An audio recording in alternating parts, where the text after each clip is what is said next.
Chapitre 10. Charlemagne et ses guerres. Les plus judicieux esprits sont quelquefois dominés par la tradition et l'habitude, bien plus qu'éclairés par la réflexion et l'expérience. Pépin le Bref commit en mourant la même faute qu'avait commise Charles Martel son père. Il partagea ses états entre ses deux fils, Charles et Carloman, détruisant ainsi de nouveau cette unité de la monarchie gallo-franque qu'ils avaient eu, son père et lui, si grand-peine à établir. Mais ainsi qu'il était déjà arrivé en 746, par l'abdication du frère de Pépin, les événements se chargèrent de réparer la faute des hommes. Après la mort de Pépin, et malgré celle du duc de Veffres, l'insurrection recommença dans l'Aquitaine. Le vieux duc Hunald sortit de son monastère de l'île de Ré pour tenter de ressaisir le pouvoir et l'indépendance. Charles et Carloman marchèrent contre lui, mais dans la route, Carloman, jaloux et étourdi, se brouilla avec son frère et quitta brusquement l'expédition en emmenant ses troupes.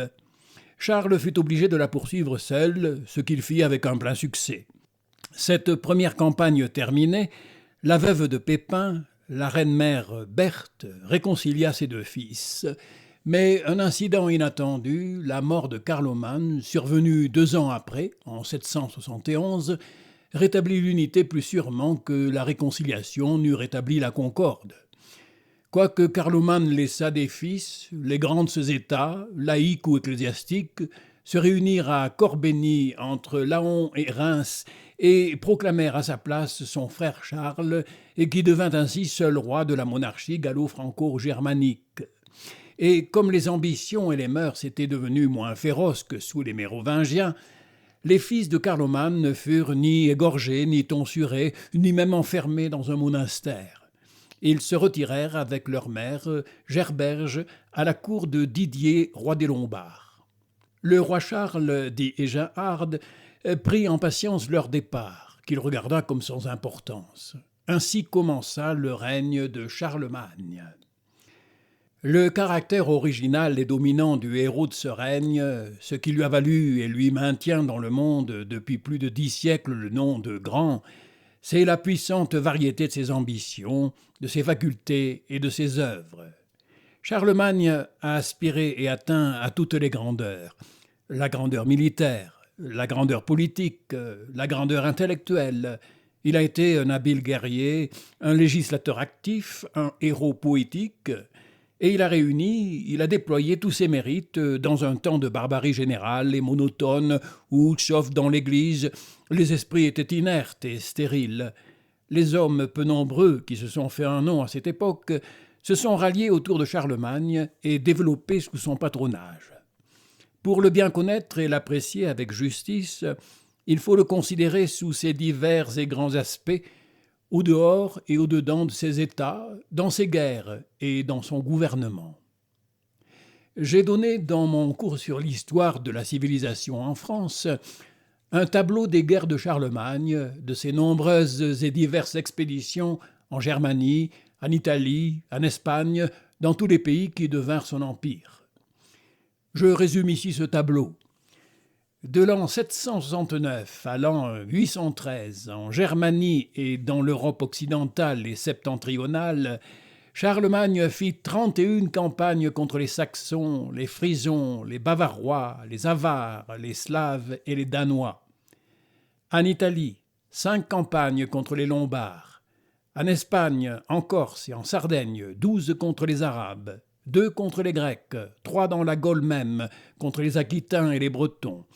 En tout, 53 expéditions, parmi lesquelles celles qu'il poursuivit contre les Saxons, les Lombards et les Arabes, furent de longues et difficiles guerres.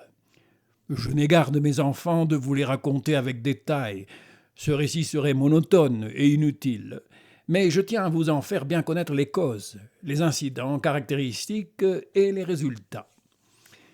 Vous avez déjà vu que sous les derniers règnes mérovingiens, les Saxons étaient sur la rive droite du Rhin, en lutte fréquente avec les Francs, surtout avec les Francs austrasiens dont ils menaçaient continuellement et envahissaient souvent le territoire.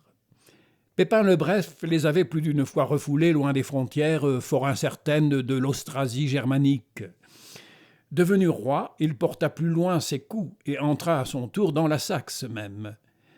Malgré la courageuse résistance des Saxons, dit Egenhard, il pénétra à travers les points qu'ils avaient fortifiés pour lui fermer l'entrée de leur pays, et après avoir livré çà et là des combats dans lesquels périrent beaucoup de Saxons, il les força de promettre qu'ils se soumettraient à sa domination et que, chaque année, pour lui faire honneur, ils enverraient à l'Assemblée générale des Francs un présent de 300 chevaux. Ces conventions, une fois réglées, il voulut, pour en assurer l'exécution, les placer sous la sauvegarde des rites particuliers aux Saxons, puis il revint dans la Gaule avec son armée. Charlemagne ne se borna pas à reprendre l'œuvre de son père, il en changea bientôt le caractère et la portée. En 772, seul maître de la France après la mort de son frère Carloman, il convoqua à Worms l'Assemblée générale des Francs et prit, dit Egenhard, la résolution d'aller porter la guerre dans la Saxe. Il l'envahit sans délai, la ravagea par le fer et le feu, s'empara du fort d'Eresbourg et renversa l'idole que les Saxons nommaient Irminsul. En quel lieu se passa cette première victoire de Charlemagne? Près des sources de la Lippe, la même où plus de 7 siècles auparavant, le Germain Arminius, ou Hermann, avait détruit les légions de Varus et où Germanicus était venu venger le désastre de Varus. Ce sol appartenait au territoire saxon, et cette idole, dite Irminsul, que renversa Charlemagne, était probablement un monument élevé en l'honneur d'Arminius Hermann Saül, dont elle rappelait le nom. L'orgueil patriotique et héréditaire des Saxons fut passionnément irrité de ce coup. L'année suivante, croyant trouver dans l'absence du roi l'occasion la plus favorable, dit Egenhard, ils entrèrent sur les terres des Francs, les ravagèrent à leur tour, et rendant outrage pour outrage, ils mirent le feu à l'église élevée naguère à Fritzlar par saint Boniface, martyr. La question changea dès lors de but comme d'aspect. Ce n'était plus de la répression des invasions des Saxons en France, mais de la conquête de la Saxe par les Francs qu'il s'agissait. C'était entre le christianisme des Francs et le paganisme national des Saxons que s'engageait la lutte. Elle garda pendant 30 ans ce caractère. Charlemagne regardait la conquête de la Saxe comme indispensable pour mettre un terme aux incursions des Saxons et la conversion des Saxons au christianisme comme indispensable pour assurer la conquête de la Saxe. Les Saxons défendaient à la fois l'indépendance de leur patrie et les dieux de leur père. Il y avait là de quoi soulever et fomenter des deux parts les passions les plus profondes. Elles éclatèrent des deux parts avec un acharnement égal.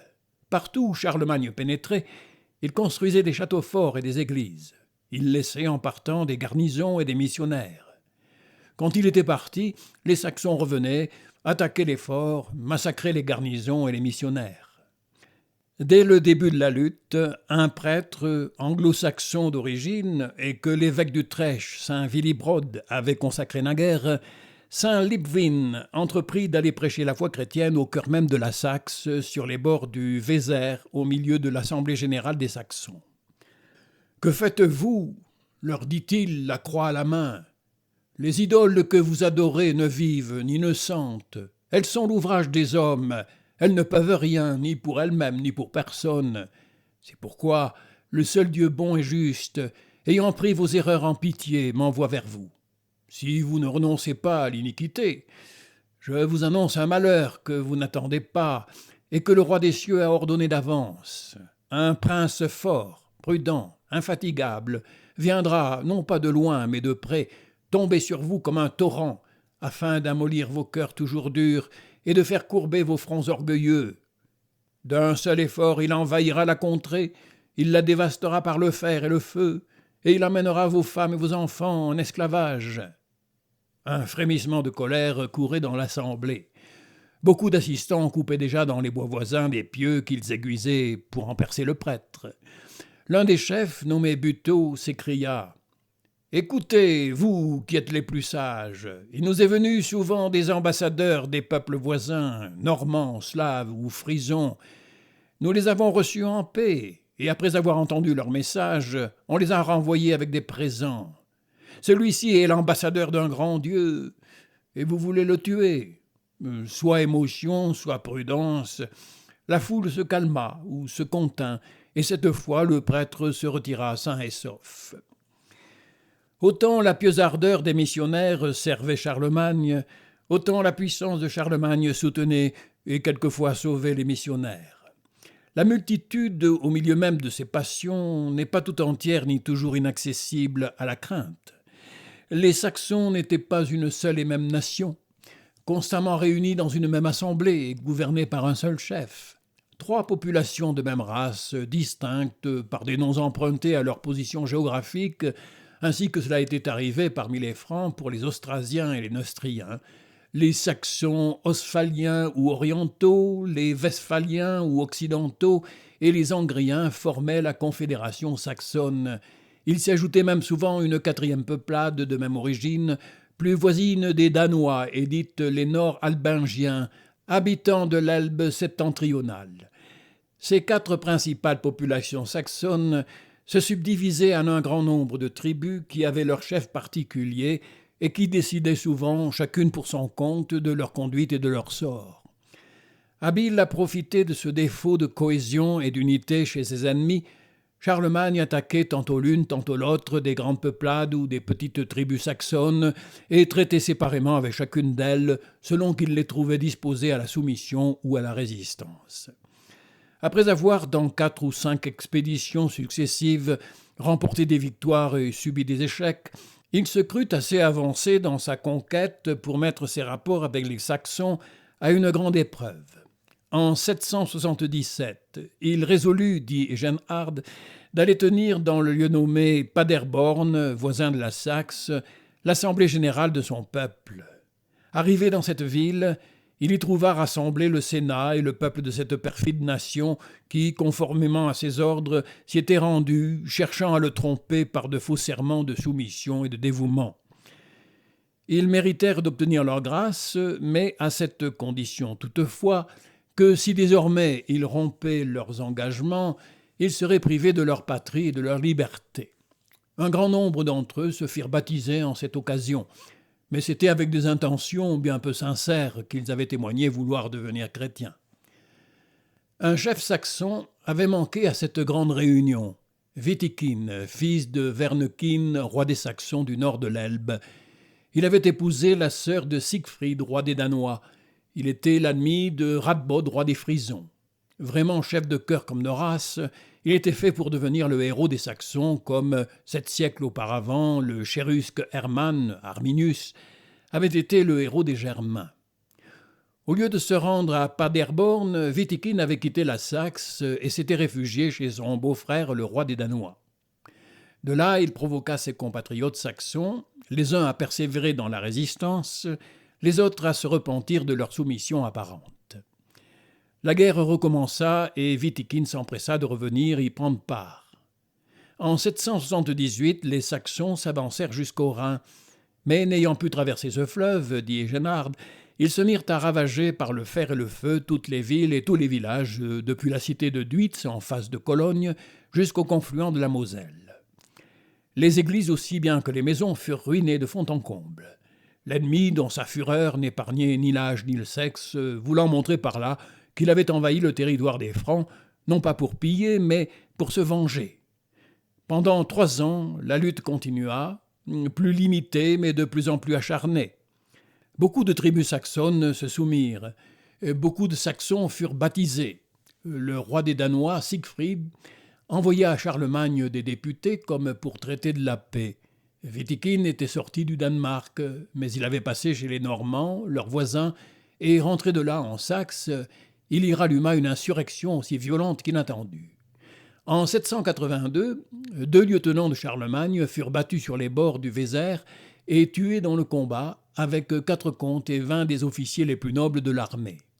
Les Francs furent presque tous exterminés. À la nouvelle de ce désastre, dit Egenhard, Charlemagne, sans perdre un moment, rassembla une armée et partit pour la Saxe.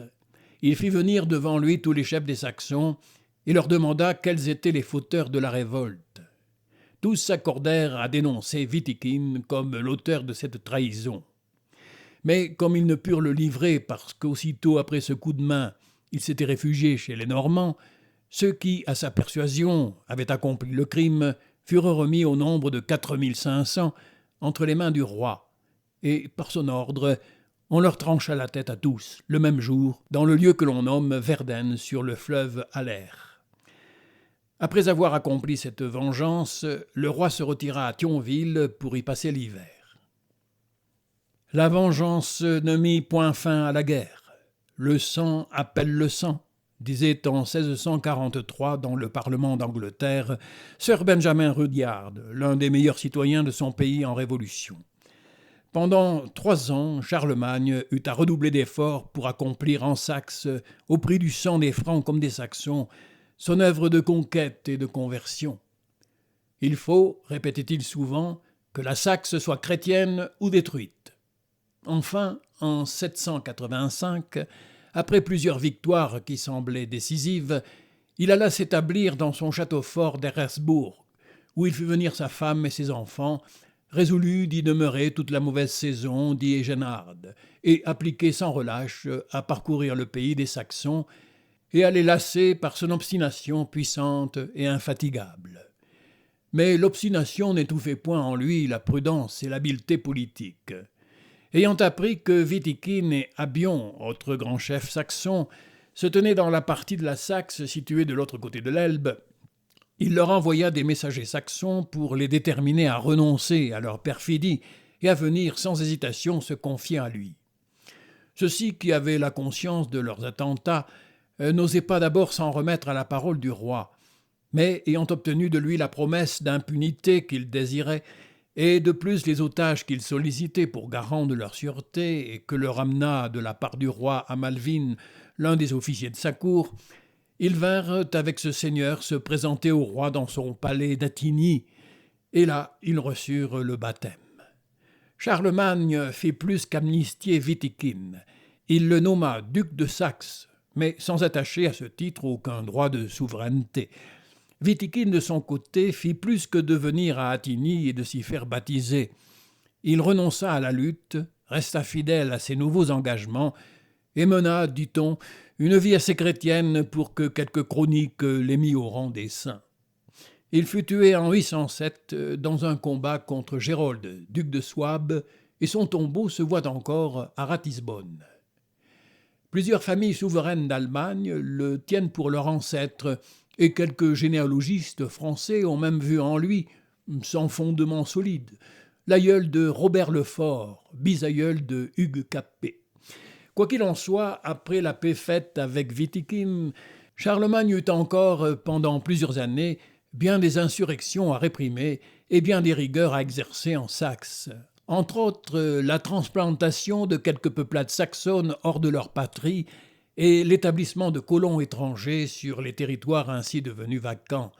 Mais la Grande Guerre était terminée et Charlemagne put considérer la Saxe comme incorporée à ses États. Il eut encore en Germanie et tout alentour jusqu'à la fin de son règne bien des ennemis à combattre et bien des campagnes à recommencer, même parmi les populations germaniques qu'on regardait comme soumises au roi des Francs. Quelques-unes, les Frisons et les Bavarois, entre autres, s'agitaient toujours pour ressaisir leur indépendance. Plus loin, vers le nord, l'est et le sud, des peuples divers d'origine et de langage, les Avars, les Huns, les Slaves, les Bulgares, les Danois, les Normands, se pressaient encore ou déjà sur les frontières de l'État franc, tantôt pour y pénétrer, tantôt pour s'établir à sa porte en voisin puissant et redoutable. Charlemagne eut beaucoup à faire, tantôt pour repousser leurs incursions, tantôt pour détruire ou refouler au loin leurs établissements, et il porta dans cette seconde lutte sa vigueur et sa persévérance accoutumées. Mais par la conquête de la Saxe, il avait atteint son but national et direct. Le grand flot des populations d'Orient en Occident venait se briser contre l'État gallo-franco-germanique comme un inexpugnable rempart. Ce n'était point là, cependant, à cette époque, la seule grande entreprise de Charlemagne, ni la seule grande lutte qu'il eut à soutenir. Pendant qu'il combattait incessamment en Germanie, l'œuvre politique qu'avait commencée en Italie Pépin son père appela sa sollicitude et ses efforts. Le nouveau roi des Lombards, Didier, et le nouveau pape, Adrien Ier, étaient de nouveau en guerre. Didier assiégeait Rome, que le pape et ses habitants défendaient avec énergie. En 773, Adrien invoqua le secours du roi des Francs, que ses envoyés allèrent trouver non sans peine à Thionville. Charlemagne ne pouvait abandonner la grande situation de protecteur de la papauté et patrice de Rome que lui avait légué son père. Les possessions que le roi Didier venait d'enlever au pape étaient précisément celles que Pépin avait conquises sur le roi Astolphe et dont il avait fait don à la papauté. Charlemagne était d'ailleurs, pour son propre compte, en mauvaise relation avec le roi des Lombards. Après avoir épousé Désirée, sa fille, il l'avait répudiée et renvoyée à son père pour épouser Hildegarde de la nation des Suèves. Didier, offensé, avait donné asile à la veuve et au fils de Carloman, dont Charlemagne surveillait les intrigues.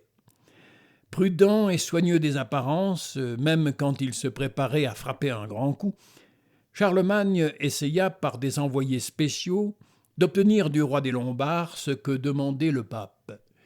Sur le refus de Didier, il se mit sur le champ à l'œuvre, convoqua à Genève, dans l'automne de 773, l'Assemblée des Francs, et décida, non sans rencontrer quelques objections, à l'expédition d'Italie, et entra aussitôt en campagne avec 2 armées.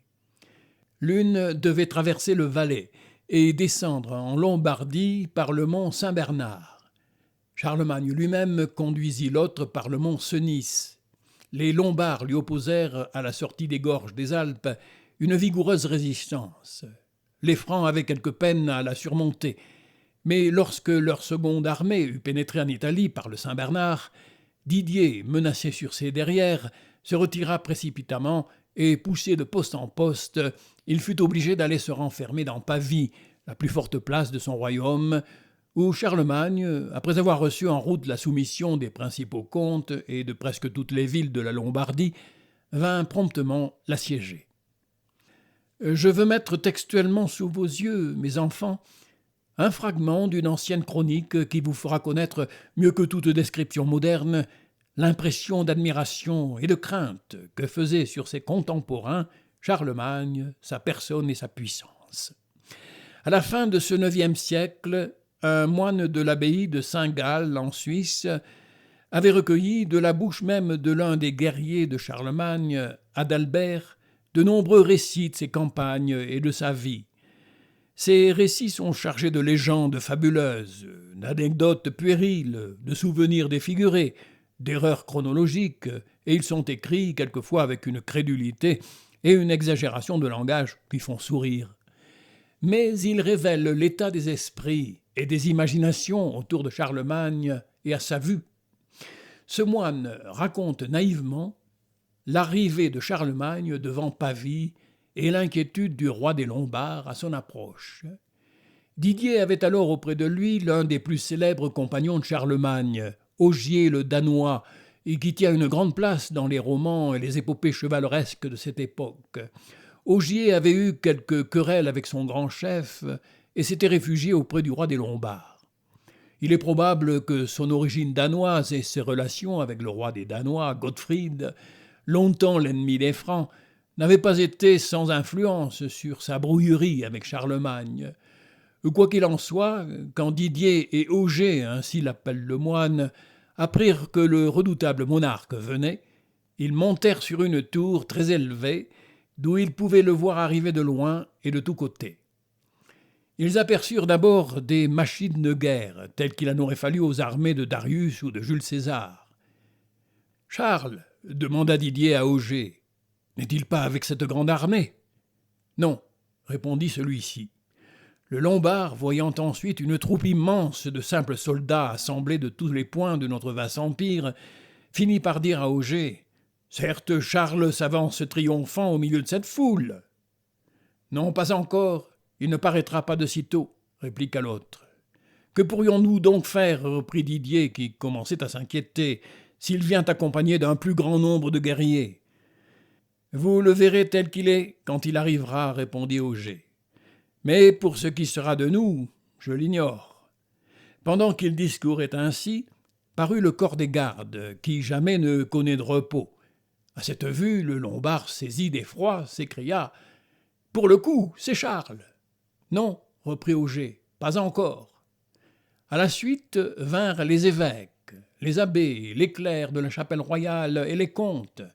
Alors Didier, ne pouvant plus supporter la lumière du jour ni braver la mort, cria en gémissant « Descendons et cachons-nous dans les entrailles de la terre, loin de la face et de la fureur d'un si terrible ennemi. » Auger, tremblant, qui savait par expérience ce qu'étaient la puissance et les forces de Charles, et qu'il avait appris par une longue habitude dans un meilleur temps, dit alors « Quand vous verrez les moissons s'agiter d'horreur dans les champs, le sombre Pô et le Tézin inonder les murs de la ville de leurs flots noircis par le fer, alors vous pourrez croire à l'arrivée de Charles. » Il n'avait pas fini de dire ces paroles qu'on commença de voir au couchant comme un nuage noir soulevé par le vent du nord-ouest ou boré qui convertit le jour le plus clair en ombres horribles.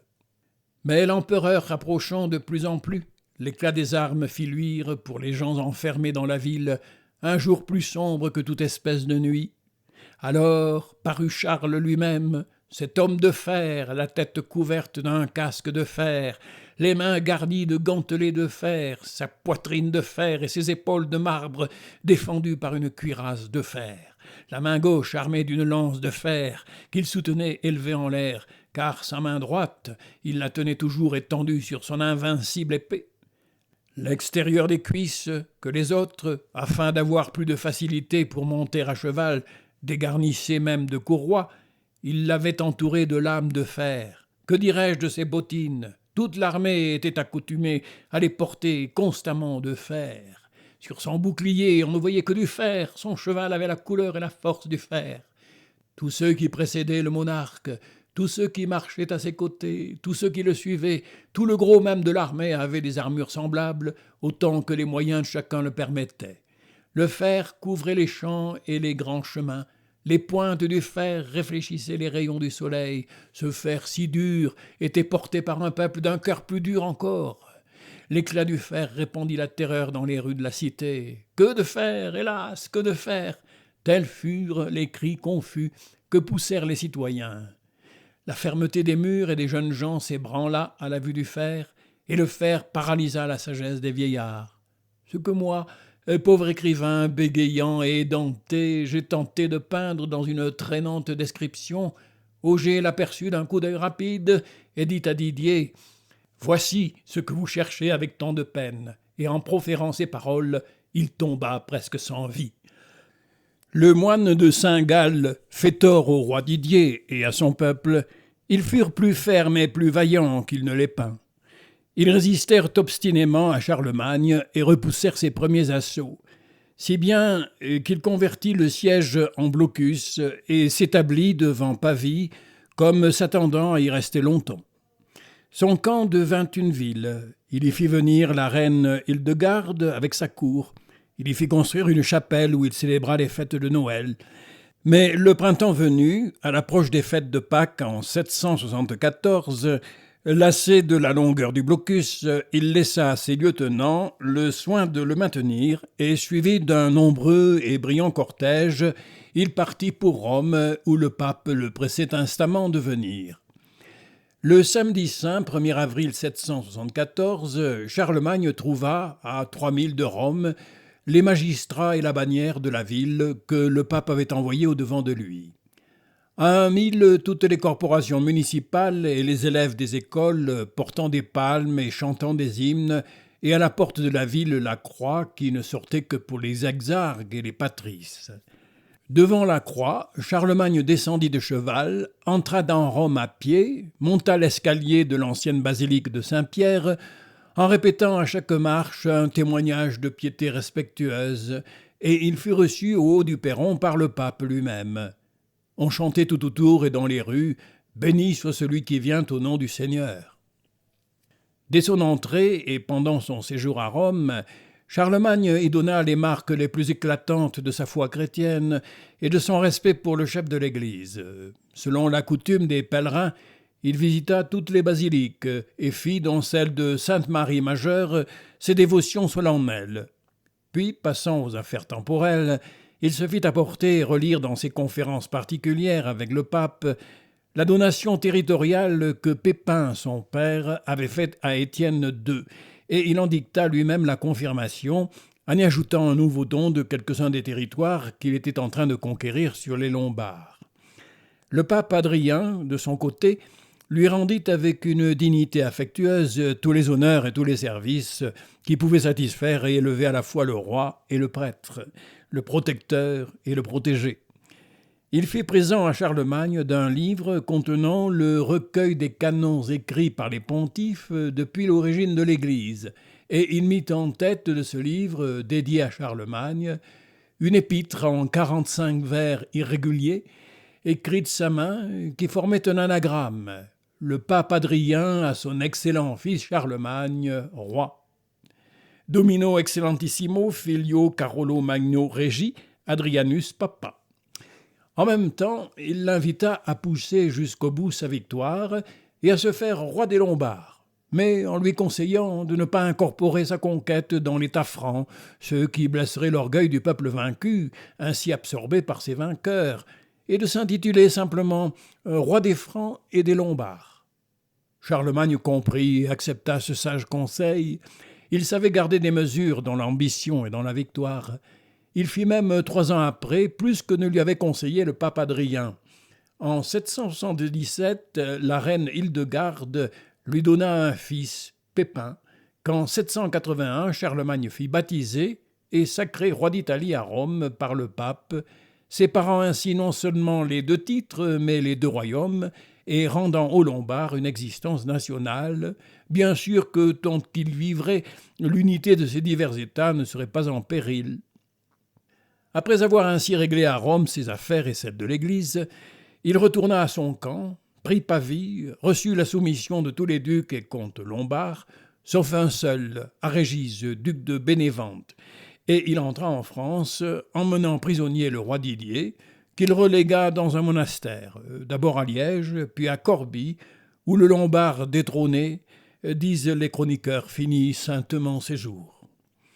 Le prompt succès de cette guerre en Italie, sur l'appel du chef de l'Église, ce premier séjour de Charlemagne à Rome, les spectacles auxquels il y assista et les hommages qu'il y reçut, exercèrent sur lui, sur ses desseins et ses actes, une puissante influence. Ce rude guerrier franc, chef d'un peuple qui commençait à paraître avec éclat sur la scène du monde et issu lui-même d'une race nouvelle, avait le goût de ce qui était grand, splendide, ancien, consacré par le temps et le respect public.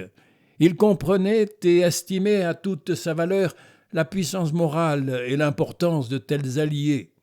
Il partit de Rome en 774, plus décidé que jamais à dompter la Saxe au profit de l'Église chrétienne comme de son propre pouvoir et à poursuivre au midi comme au nord le triomphe de l'État franc et chrétien.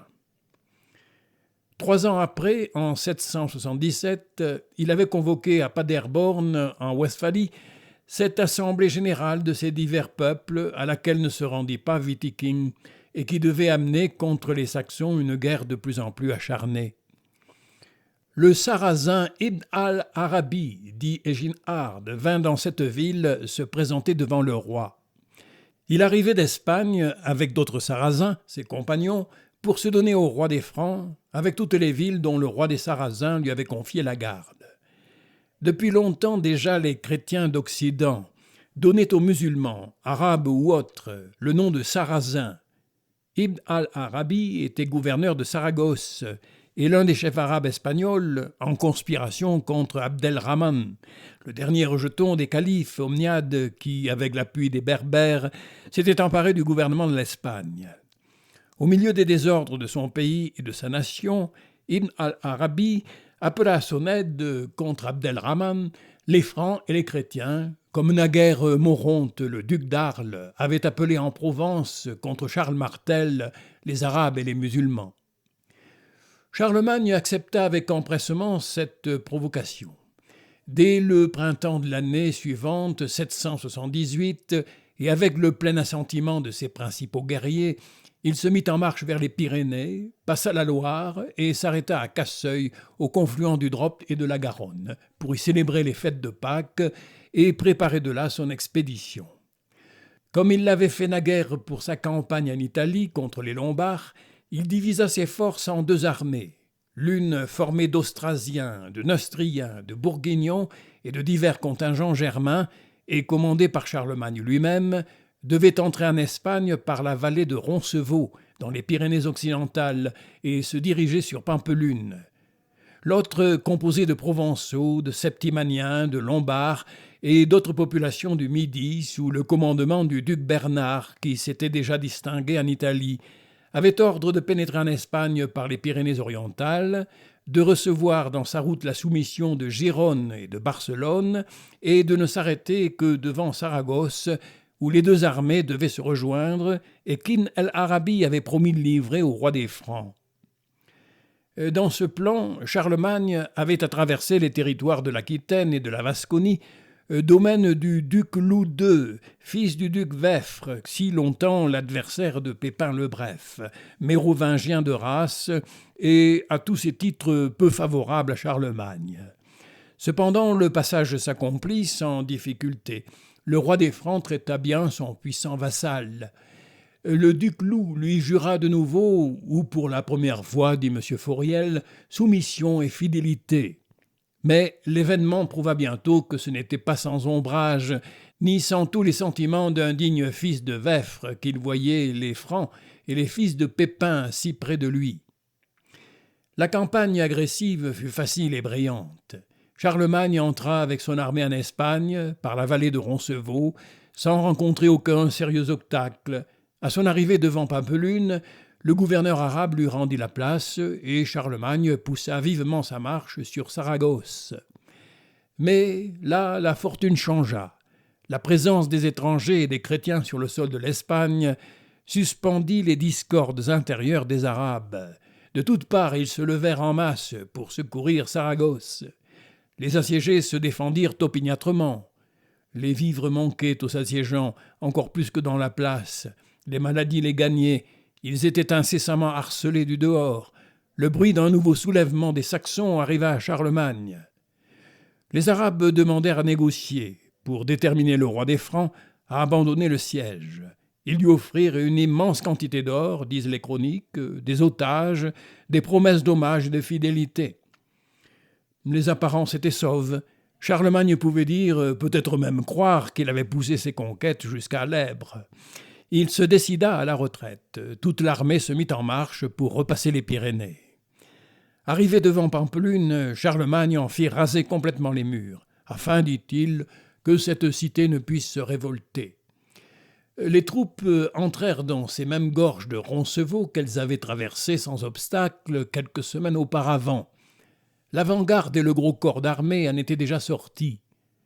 Je prends ici le texte d'Éginard, le seul historien contemporain dont le récit, exempt de toute exagération, puisse être considéré comme authentique. Le roi, dit-il, ramena son armée sans avoir éprouvé aucune perte, si ce n'est toutefois qu'au sommet des Pyrénées, il eut un peu à souffrir de la perfidie des Vascons, c'est-à-dire des Basques. Tandis que l'armée des Francs, engagée dans un étroit défilé, était obligée, par la nature du terrain, de marcher sur une ligne longue et resserrée, les Basques, qui s'étaient embusqués sur la crête de la montagne, car l'épaisseur des forêts, dont ces lieux sont couverts, favorise les embuscades, descendent et se précipitent tout à coup sur la queue des bagages et sur les troupes d'arrière-garde chargées de couvrir tout ce qui précédait et les culbutent au fond de la vallée. Ce fut là que s'engagea un combat où les Francs périrent jusqu'au dernier. Les Basques, après avoir pillé les bagages, profitèrent de la nuit qui était survenue pour se disperser rapidement.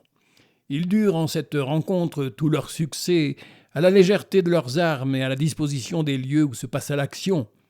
Les Francs, au contraire, pesamment armés et placés dans une situation défavorable, luttèrent avec trop de désavantages. Éginard, maître d'hôtel du roi, Anselme, comte du palais, et Roland, préfet des Marches de Bretagne, périrent dans ce combat. Il n'y eut pas moyen, dans le moment, de tirer vengeance de cet échec, car après ce coup de main, l'ennemi se dispersa, si bien qu'on ne put recueillir aucun renseignement sur les lieux où il aurait fallu le chercher. L'histoire n'en dit pas davantage, mais la poésie des peuples a la mémoire plus fidèle et plus longue que la cour des rois. Le désastre de Roncevaux et l'héroïsme des guerriers qui y succombèrent devinrent en France l'objet de la sympathie et le chant favori de l'imagination populaire. La chanson de Roland, vrai poème homérique par sa beauté grande, rude et simple comme par son caractère national, atteste l'importance prolongée que garda en Europe cet incident de l'histoire de Charlemagne. 4 siècles plus tard, les compagnons de Guillaume le Conquérant, marchant à la bataille de Hastings pour s'emparer de l'Angleterre, entonnaient la chanson de Roland pour se préparer à vaincre ou à mourir, dit M. Vité dans sa vive appréciation et son habile traduction de ce monument poétique des mœurs et des premiers élans chevaleresques du Moyen-Âge. On ne saurait déterminer quelle part il faut faire à l'histoire dans ses souvenirs de l'émotion nationale, mais à coup sûr les figures de Roland, d'Olivier, de l'archevêque Turpin et le caractère pieux, rude et tendre de leur héroïsme ne sont pas de pures légendes inventées par la fantaisie d'un poète ou la crédulité d'un moine. S'il n'y faut pas chercher l'exactitude d'un récit historique, il faut y reconnaître la vérité morale du portrait d'un peuple et d'un siècle. Le génie politique de Charlemagne comprit mieux la gravité de l'incident de Roncevaux que ne le ferait penser le récit bref et sec de son panégyriste. Non seulement il en prit une vengeance immédiate en faisant pendre le duc Loup d'Aquitaine, dont la trahison lui avait attiré cet échec, et en réduisant ses 2 fils, Adalric et Sanche, à une condition plus faible et plus précaire. Il résolut de traiter l'Aquitaine comme il avait traité naguère l'Italie, c'est-à-dire d'en faire, selon la juste définition de M. Fauriel, un royaume particulier, portion intégrante de l'Empire franc, mais ayant une existence personnelle, une destination propre, celle de résister aux invasions des Arabes andalousiens et les resserrer le plus possible sur le sol de la péninsule. C'était là, en quelque sorte, rendre à ce pays sa tâche première comme duché indépendant. C'était le moyen le plus naturel et le plus sûr de faire des Aquitains des sujets utiles en laissant un certain jeu à leur vanité nationale, à leur prétention de former un peuple à part et même à l'espoir de redevenir tôt ou tard un peuple indépendant. Pendant son séjour à Casseneuil en 778, la reine Hildegarde avait donné à Charlemagne un fils qu'il appela Louis et qui fut, après lui, Louis le Débonnaire. Appelé à Rome une seconde fois, en 781, par les querelles du pape Adrien Ier avec la cour impériale de Constantinople, Charlemagne amena avec lui ses 2 fils, âgés seulement Pépin de 4 ans, Louis de 3 ans, et il les fit sacrer par le pape, le premier roi d'Italie, le second roi d'Aquitaine. Revenu de Rome en Austrasie, Charlemagne envoya aussitôt Louis prendre possession de son royaume. Des bords de la Meuse à Orléans, le petit prince fut porté dans son berceau, mais une fois sur la Loire, cette manière de voyager ne lui convenait plus. Ses conducteurs voulaient que son entrée dans les États eût une apparence virile et guerrière.